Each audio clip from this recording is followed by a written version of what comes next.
Hi guys, James at Rampant Lion Reviews again for you today with another beer review. For this one, we are going to stick to Japan and we're going to go to another brewery that I've never tried anything from before.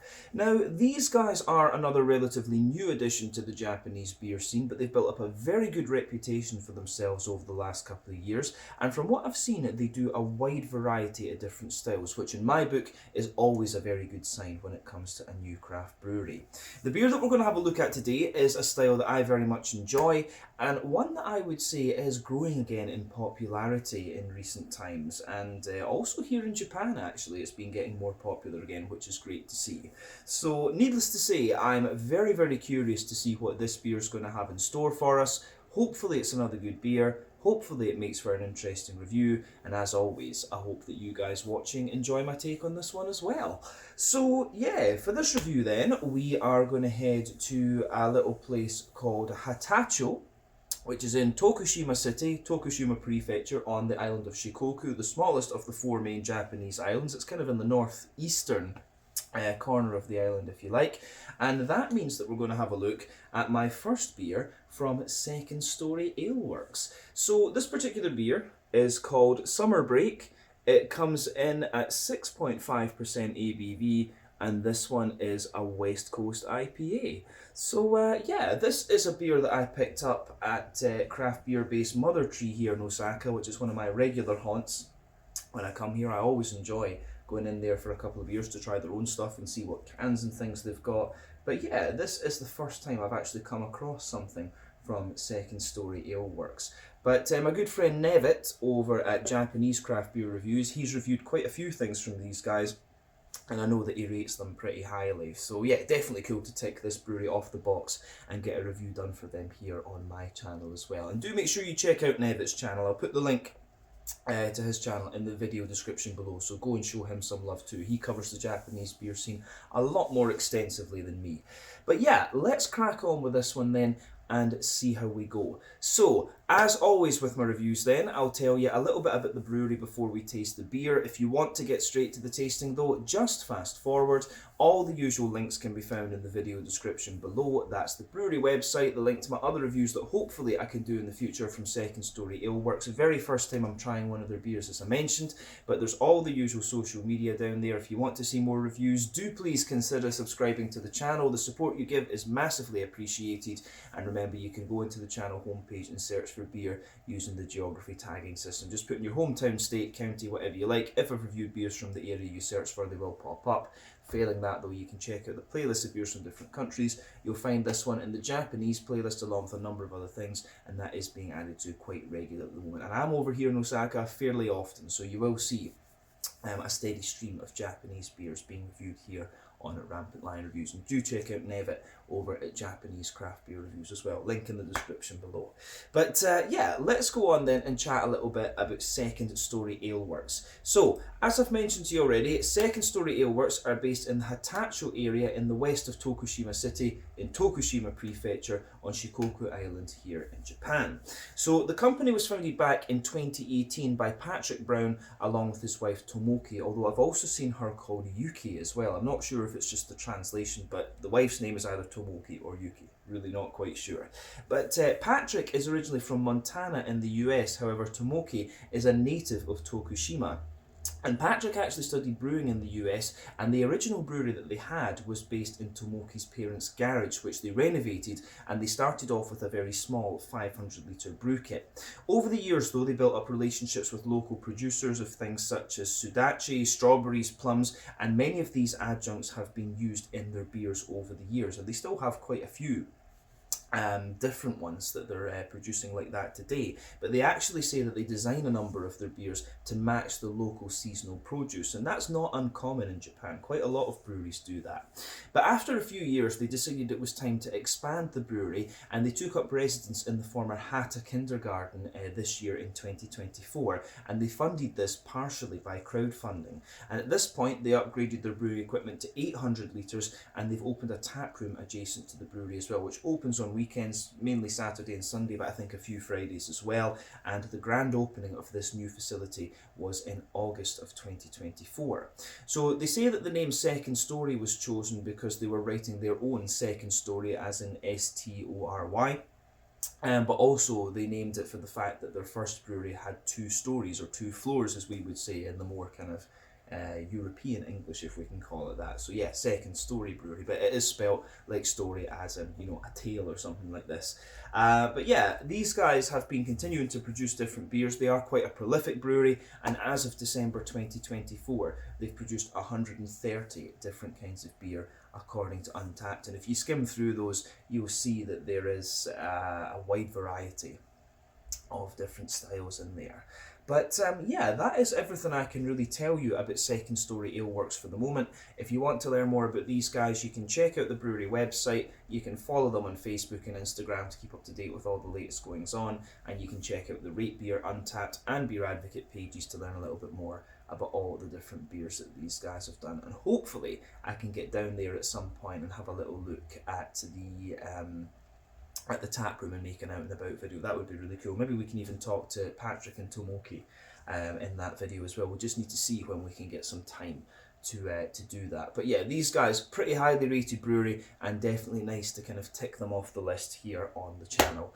So yeah, that's everything I can really tell you about Second Story Ale Works for the moment. If you want to learn more, you can check out the brewery website, follow them on Facebook and Instagram and all these kind of things. But yeah, let's go on and actually have a little look at the beer itself. So as I mentioned earlier, this one is a 6.5% West Coast IPA. It's hopped with Mosaic, Tango, Idaho 7 and Bravo, and it also has some Sudachi fruit juice in it as well, from what I understand. So 2 of the hops in this one are not that common. Tango is one that I don't think I've come across consciously before. Tango is a German hop derived from a US Cascade and Hallertau tradition, and it gives between 7 to 12% alpha acid. It's supposed to give quite a lot of passion fruit and grapefruit and things like that, with a good bit of pine resin. That's one that I definitely need to keep an eye on because I love the new school German hops. But Bravo is an American hop which I have come across previously. It can give between 14 and 17% alpha acid, and it's known to give a little bit of orange and stone fruit, but mainly a bittering hop, from what I understand too. I have come across that quite a few times before, but not all that recently, if memory serves me correctly. But yeah, let's get this guy out then into the glass and see what it's all about. A wee quick look at the artwork for you there. It looks like an English seaside town, in honesty. The cover art on this one, you can see it's got that kind of ridged can that you'll find every so often in Japan. And there is the Second Story Ale Works logo on this one there. It's not focusing too well. There you go. But yeah, this is a 350ml can. I think I paid about 700 or 800 Japanese yen for this one, which is maybe about, that's probably about £4 sterling, 40 Hong Kong dollars, like 50 Swedish krona, 5 euros for those of you watching in different places. I forget what the US dollar exchange rate is these days. But yeah, let's get it out into the glass then and see how we go. Yeah, curious about this. As I say, I've heard very good things about this brewery. And it's kind of cool now when I come to Japan, because before, you were basically, you know, when I first came here 10 years ago or so, you were basically looking for the new beers from a couple of different breweries, but now it's actually trying different beers from different breweries and ticking breweries off the list for the channel, which is great. But yeah, anyway, this beer's poured really nicely. Before the head disappears, still recovering from this cough, which is why I haven't been filming for a while. Yeah, still, you can see this beer's poured with a lovely, I would say just about half finger of a frothy, kind of cream coloured head there. Some medium sized bubbles sitting on the surface of the liquid there, but a few more foamy ones the further up that you go. And colour wise, I would say that this beer is a kind of quite rich golden straw, and it's pretty clear as well. I'm not sure how well you guys can see that on the camera. Of course, I'm filming later at night as well because my little boy would run around crazy during the day.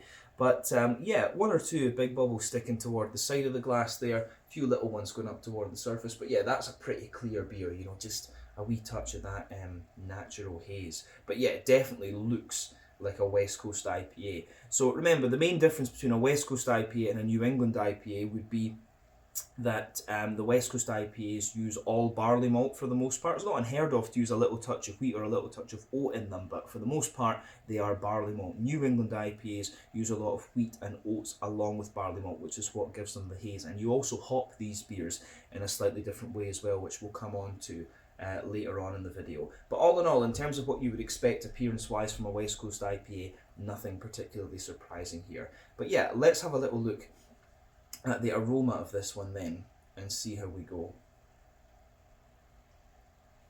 Oh, that does smell pretty nice. You can smell that little bit of sudachi just in the background there, but it doesn't dominate the beer. Japanese citrus fruits are like really, really potent in my experience. Like yuzu, for example, you have to be very, very careful when you use yuzu, but this one comes across really, really nicely actually. Yeah, it gives you everything you want. You've got that little bit of kind of oily, malty backbone. You've got a nice kind of oily, fruity character in there as well. Some sweetness from the malt base and that nice kind of green component too. So yeah, everything you would want from this beer. So yeah, I'm trying to remember. It was Mosaic, Tango, and what was the other one? Idaho 7. That makes sense. So yeah, the hops in this beer are ones that we know quite well. Apart from that, I should have mentioned that Mosaic is 14% alpha acid American hop, little touch of earthiness, mainly kind of tangerines. Idaho 7, sorry, is 14% alpha acid American again, and it gives you a lot of soft kind of tropical fruits. I've not had Idaho 7 too much in West Coast IPAs, but I can imagine it would be very nice. But yeah, let's just break down the aroma of this beer and just describe that for you a little bit more in depth. So for me, the backbone of this one, it's got that lovely kind of fresh white bready bread crust to it. I think this beer has German malt in it. It's something about that just telling me it's German malt, because you can smell that slight dryness to it. And yeah, having lived in Germany, yeah, I know the German malt quite well, I would say. Maybe a bit too much. But yeah, backbone of this beer, you've got that lovely kind of fresh white bready bread crust in there. You can smell just that little touch of kind of cracker sitting on top of it. Little tiny bit of woodiness, but yeah, fresh white bready bread crust, the cracker, the wood. You've got a little bit of a kind of fluffy white bread in there. Maybe a wee touch of a more grainy brown bread as well. There is something that's telling me there's a wee touch of like wheat or something in here. It could be German spelt, the old spelt is like one of the oldest varieties of wheat, if I'm not mistaken. There's something telling me there could be a little bit of that in here, just because it smells that little bit fuller, but it has, yeah, it smells that little bit fuller, but it just has that wee bit of, you know, German dryness to it. So yeah, quite a lot of white bread in this one. On top of the bready notes, you start to get a wee touch of like McVitie's digestive biscuit as well, and there's also that little bit of, yeah, there's also a wee bit of kind of sweet caramel sitting on top of that. So yeah, McVitie's digestive biscuit for sure, then a bit of a more oily sweet caramel coming out of this one. Yeah, oily sweet caramel, a little bit of biscuit. Is there any more to it than that? Maybe a tiny little touch of toasty brown sugar as well. It's almost got a little bit of a slight honey note to it as well. But yeah, I think that covers the malty side of the beer pretty well, in honesty.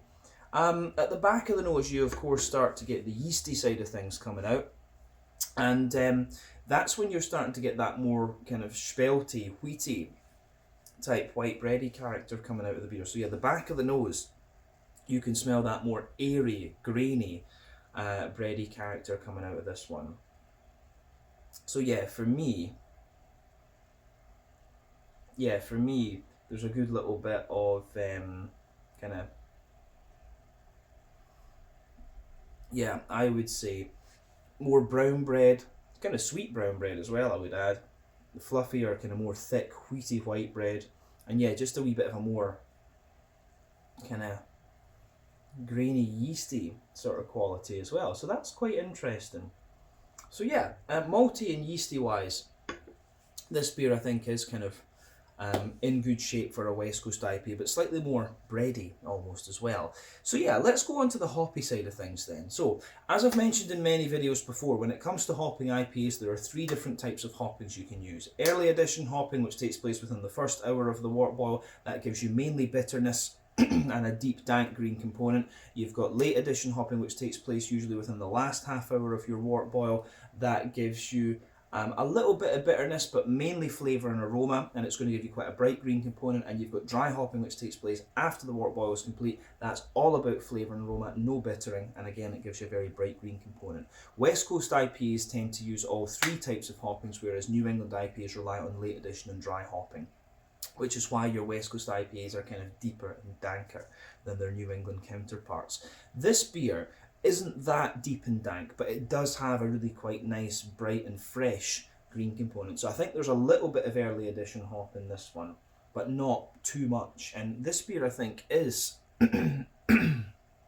I think, you know, in Mother Tree, they've got quite a decent turnover of stuff, actually.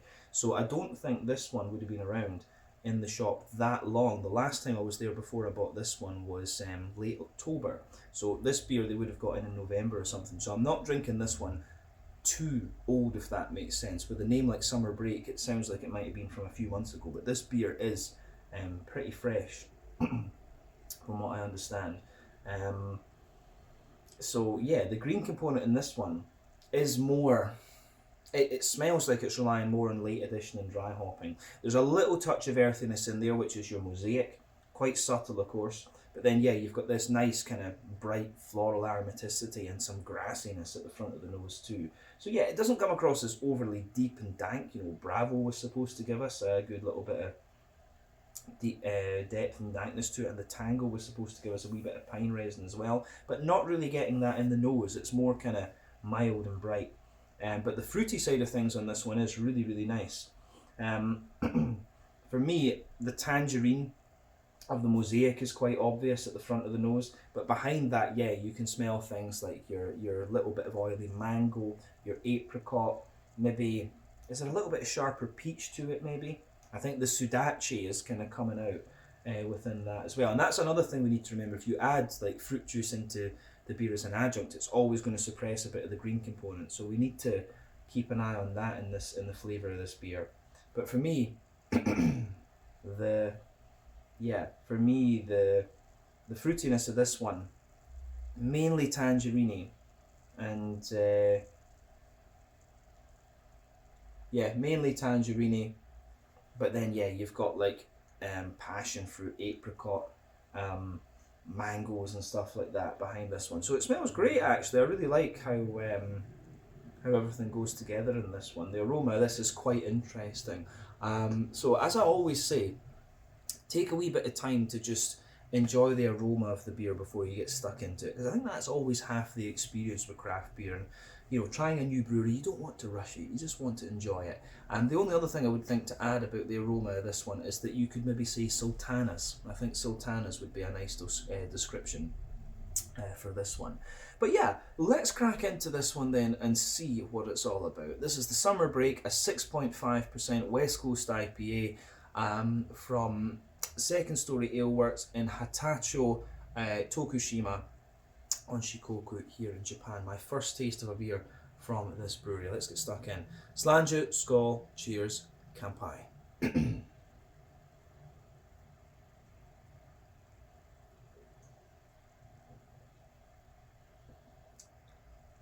Ooh, that's really nice and clean. Very light and drinkable actually.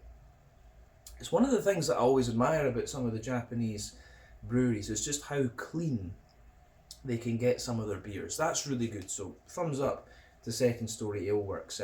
If all of their beers are like this, I think we need to try a few different styles from them and just see what they have.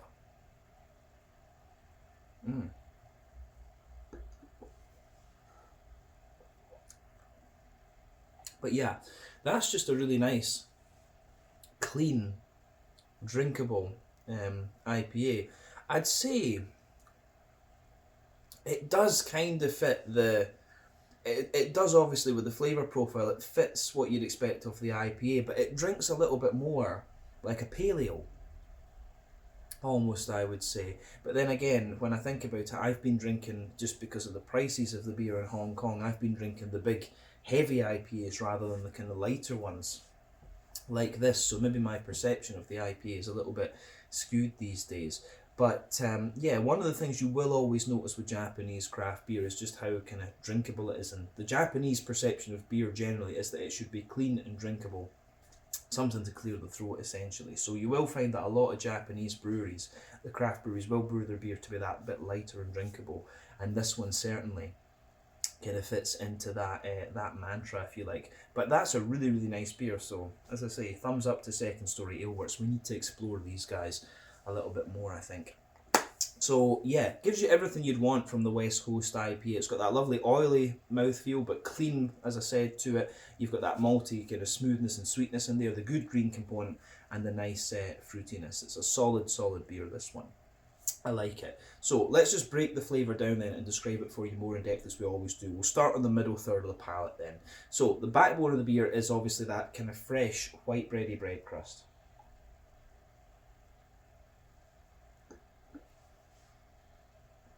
Yeah, lovely fresh white bready bread crust in there. As you move further forward on that middle third of your palate, you get that little tiny touch of woodiness coming out of the beer. Then you can feel there's a slight layer of cracker above this one, but yeah, fresh white bready bread crust in there, the kind of Jacob's cream cracker sitting on top, and that wee bit of woodiness in there. Then you start to get the bready layers out of this one, so you can feel there's a slight touch of a wholemeal brown bready layer there, which is quite dense but also kind of quite sweet, I would say. And then yeah, you've got the white bready layer that sits above that. So yeah, the white bready layer on this one I think is really, really nice.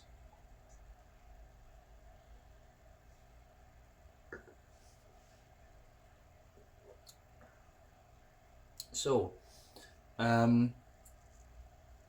yeah, the brown bready layer's in the base, the white bready layer kind of sits on top of that. I'd say yeah, the white bready layer is a little bit sweeter further forward in the palate, a little bit drier further back, but then yeah, you start to get the kind of brown sugary notes sitting above that. So yeah, you've got that little bit of toasty brown sugar sitting on top of it, and then in the middle of your palate you've got that more oily circle there, and that's your kind of like sweeter caramelly note on this one. So there's maybe a little touch of like Werther's original butter candy butterscotch to this one in the dead centre of your palate, but yeah, the sweeter caramelly notes in this one are a bit more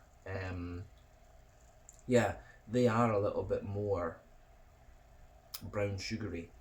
Yeah, a little bit more sweet and oily, I would say, as well. So yeah, the brown sugary side of this beer is quite nice in the dead centre of your palate, straight up oily caramel. As you move further out from that, it's maybe a little touch more kind of fudgy, and then on the very edge you've got the more biscuity notes, and yeah, the base of that brown sugary character is just that little bit more kind of toasty, I would say. So yeah, I do like how that all pieces together.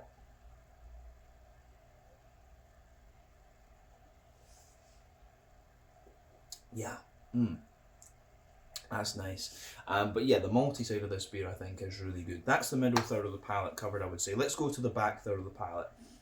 So as I've often said, sweeter flavours come out further forward on the palate, more dry and bitter flavours come out further back. And between the middle and back third of your palate, you're going to get similar flavours, just at different intensities. But yeah, the border region between middle and back third of your palate, you get that little bit of bready build-up in there. Brown bread in the base, the white bread on top. And then yeah, the base of that back third of the palate, you've got some really nice kind of white bready bread crust again. You've got the cracker layer, you've got the brown bready layer there, which feels just that little bit lighter, taller, and more airy, but still drier. Then above that, you've got the more, you've got the white bready layer, which is just that little bit more, I would say, yeah, taller and more airy once again. And then yeah, above that, you can feel some of the drier elements of the brown sugar just creeping over the top. But then, yeah, it's all about the yeasty side of things above that. So the yeasty side of this beer for me is it's quite interesting at its core. It's got a little bit more of a kind of brown bready side to it.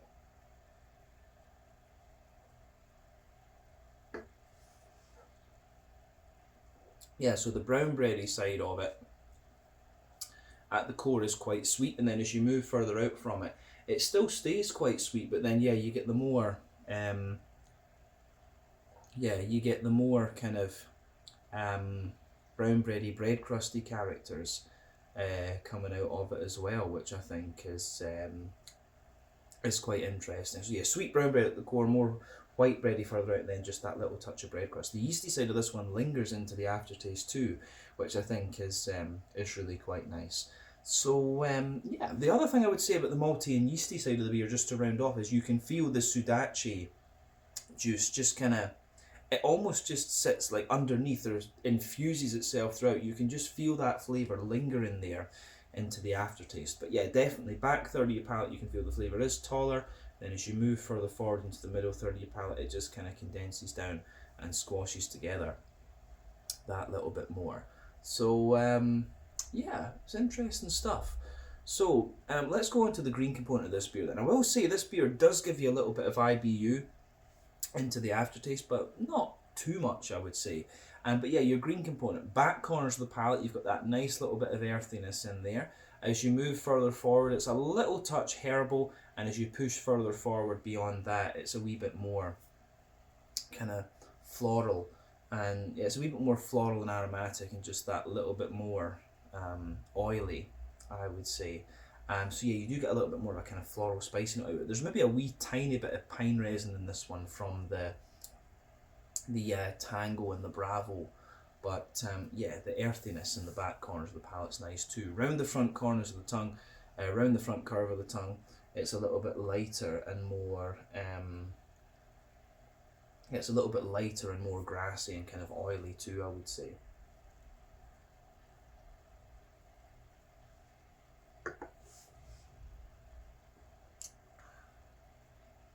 So yeah, the green component of this one really does give it it's kind of an oily and slick green component as well, I would say, which is good. It just gives the beer that little bit more drinkability as well. But yeah, I don't think we need to say more about that. It does give you a wee bit more floral spice into the aftertaste too. But let's round off the tasting section with a look at the front third of your palate then. So at the border region between front third and middle third of your palate, you get that nice little bit of bready build up in there. The brown bread in the base and the white bread above that. The base of that front third of your palate, yeah, you have you've got this really nice kind of white bready bread crust in the base, the cracker, the brown bread, the white bread, and then yeah, just a little touch of the brown sugar creeping over the top there. But then yeah, you have that nice oily bubble where the juicy fruity esters just roll their way out of the beer.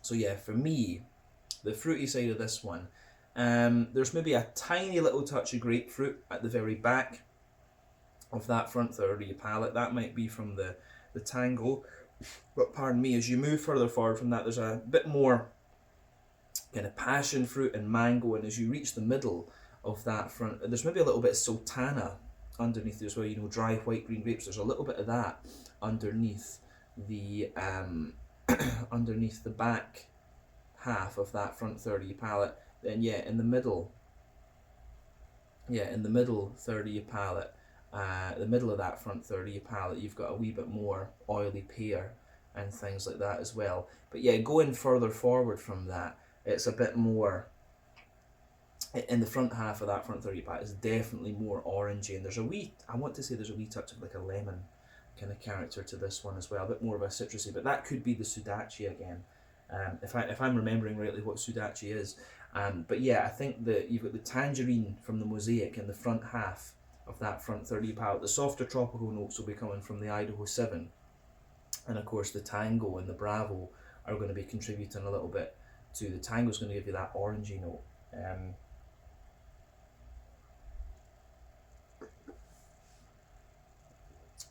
But yeah, fruity side of this beer is really, really nice. More orangey leaning into the aftertaste, but yeah, the tropical notes are in the background there too, and you also get that contribution from the Sudachi. But all in all, really, really nice West Coast IPA. This one very, very drinkable, and I certainly wouldn't hesitate to drink this again.